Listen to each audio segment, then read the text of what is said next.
to some of those top pilots who join us. And I don't even need to introduce them anymore. They've become household names. But Group Captain Vinod is here with us. Group Captain, this is a very, very serious matter, isn't it? Because many people have suggested that you could trigger an catastrophic, Dadri-like crash between two planes and then use it to blame the government and the authorities and create all sorts of chaos in the country.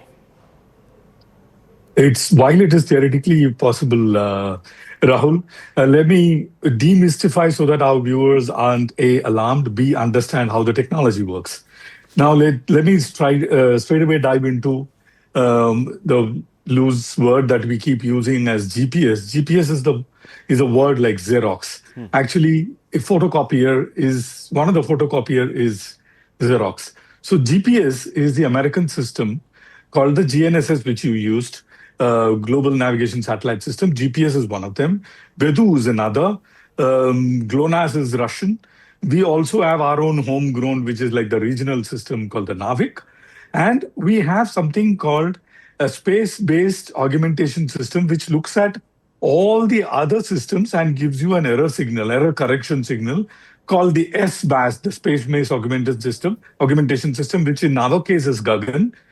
Also, in Airbus, I know for sure, we have something called an ABAS, an aircraft-based augmentation system. Now, people need to understand what is GNSS. All these satellites put together, it gives you your positional accuracy, or it gives you your positional information. Now, why do you need this positional information from satellite? Because it is more accurate.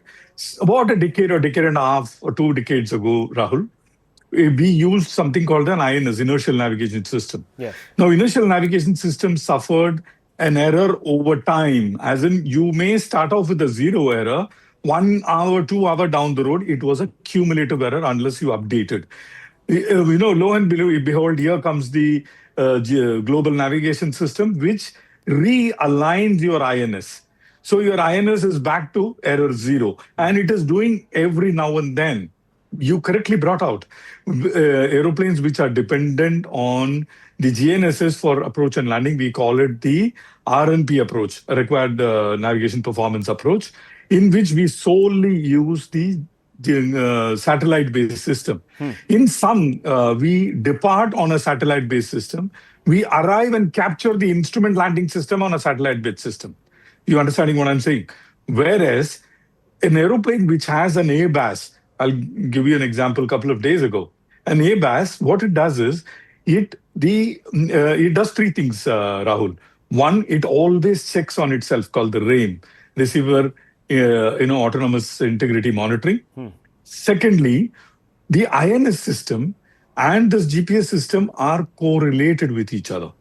And when the correlation goes off track, it tells you GPS primary lost. And the third and the most, Rahul, I'll quickly finish. The third and the most important thing is, at all times, it keeps measuring each other's accuracy.